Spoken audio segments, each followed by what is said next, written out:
everyone. So now we're back. I noticed that I just vlog or whenever I go out because yeah, sayang naman yung makeup natin, di ba? Our topic for today is what?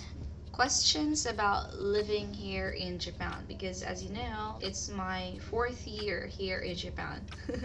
And hindi pa ako nakaka-uwi, right? But anyway, okay, time is running out. After a few minutes, I'm gonna have something very important to do, so let's just do this quickly. Yeah, but before answering the questions here on this website, I think everyone is curious how I was able to come here in Japan.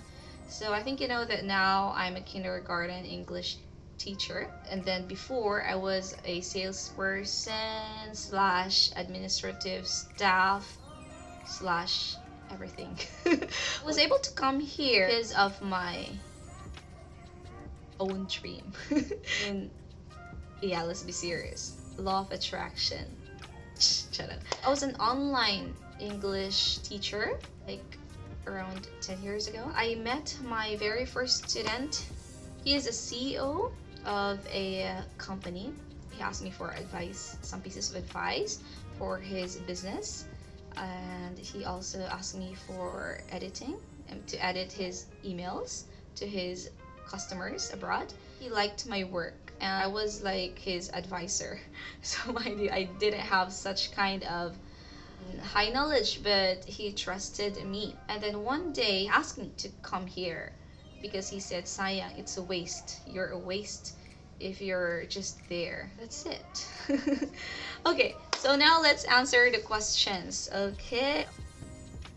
Anyway, I don't want to okay. I feel more beautiful when I don't stare at the camera. So the website is puppyinjapan.com.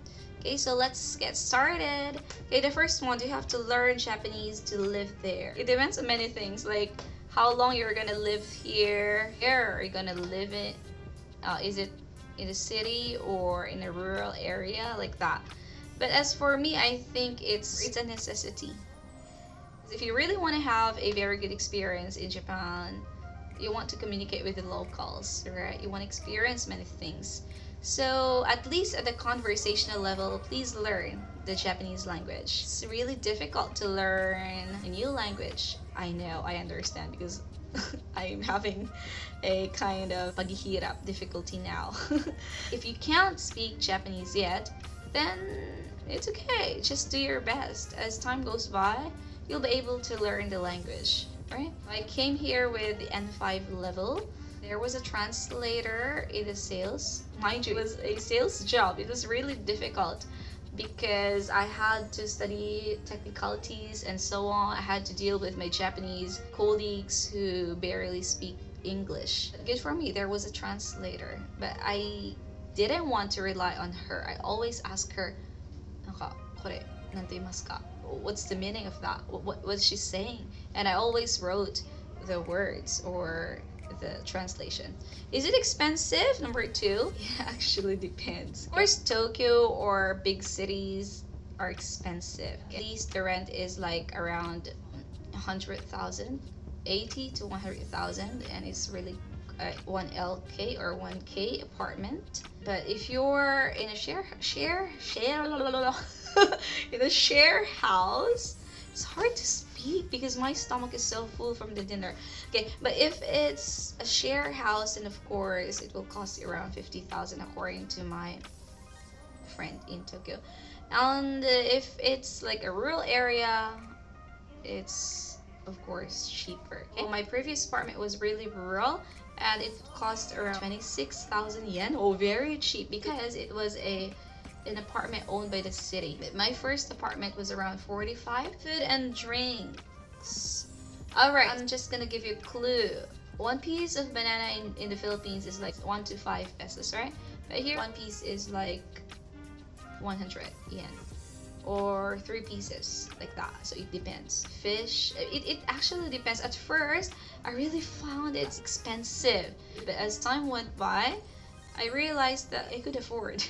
So I didn't mind it as time went by. It's quite expensive. You can still save money if you really try your best. Okay, are you treated differently for being a foreigner? The answer to this question is also subjective. It varies. At first, yeah, of course, you're a foreigner, especially if you look foreign to them or if you can't speak. You're treated for as a foreigner. There could be advantages as well as disadvantages, but I think the advantages outweigh the disadvantages. Like, for example, they were quite understanding if you can't understand something. Okay? If you mistook something, they will just say, oh, because she's a foreigner. As the time went by, if you were able to speak their language and you know them for a long time, you're not an outsider anymore. Because to outsiders, they have this kind of tatemae, like a face to show. But if you're part of their family, if you're like naka, soto outside, ne? Naka inside, then most of them, or not most of them, but they gradually show to you their real colors kana, or what, yeah, but still they avoid conflicts or something like that. So is the Japanese language difficult? It also depends on your language, your first language. Okay, so if you're a Chinese, I had a Chinese colleague before. She was able to have this kind of N1 certificate. She could communicate very well. I asked her why, and she said because it's quite the same with our language. Kanji, though it's a little bit different, but it's quite the same. If you're a Filipino or English speaker, the grammar is opposite. So hantay ne, opposite. A little bit difficult. I studied Japanese before coming here, so I could communicate like basic ones like doko desu ka? Can you eat the local food? Yeah, I think I was a Japanese before. Why? Because I really liked Japanese food. Many people said, oh, please bring a lot of canned goods or food from the Philippines because you're gonna miss them or you're gonna be surprised, like you're gonna vomit with eating Japanese food. Oh my gosh, I like Japanese food from the very beginning. The only thing I can't eat is the omiboshi, which is very sour. I don't like sour food, I think, in the Philippines. I even like their kunyako before, but I had this experience of choking, so I stopped it. I like their natto. Everyone was really asking me, how come you like natto? Because some Japanese don't even like it, and most foreigners don't like it. But how come you eat it like every day? Yeah, I'm not sure, but I like it. But at first, I didn't really have such kind of cravings for natto. But as time went by, I craved for it. It did take a long time to get used to living there. Oh my gosh, I only have 3 minutes. I was able to adjust immediately. Charot. When I came here, I treated it as work, okay? Even though I was in my apartment or anywhere, I treated it as work. So I had to try my best to adjust, and I could. Food or living here, I got used to it very soon. It's not really that difficult because everything is quite organized here. Most people are quite disciplined. Oh my gosh, I only have 2 minutes left. But of course, there were some difficulties. Do you plan staying there for good? Yes, I do. What got you interested in Japan? Everything. The culture, the people, the beautiful environment, the cleanliness, everything. Do you miss food from your home country? Before I didn't, but just now, okay? So it's my 4th year. Haven't been home since then. What's Christmas like in Japan? Okay, it's quite sad. Like in the Philippines, it's like a celebration, but here it's not like that. There are illuminations somewhere, everywhere, but it's not like that. So now we're back, and our last question was, what's Christmas like in Japan? I told you a while ago it's sad, alright? But actually for me it's not sad, it's like a normal one, because for everyone here in Japan it's not a holiday. Some families do prepare like KFC fried chicken. It's like their culture tradition here. And some young couples prepare some gifts for their children, make them experience Santa Claus, like that. Okay, so it depends. For adults like us, it's a normal day, or it's a time for dating. So, malamig ang simoy ng hangin. Okay, what's the main religion in Japan? Shintoism and Buddhism. Okay. Japan's futuristic and technologically advanced. Yes, we have lots of bullet trains and high technology gadgets. But if you go to the rural areas, or actually I think in some cities as well, most of them are not into accepting credit cards or debit cards, unlike in the Philippines. Okay, so what's like to ride a bullet train?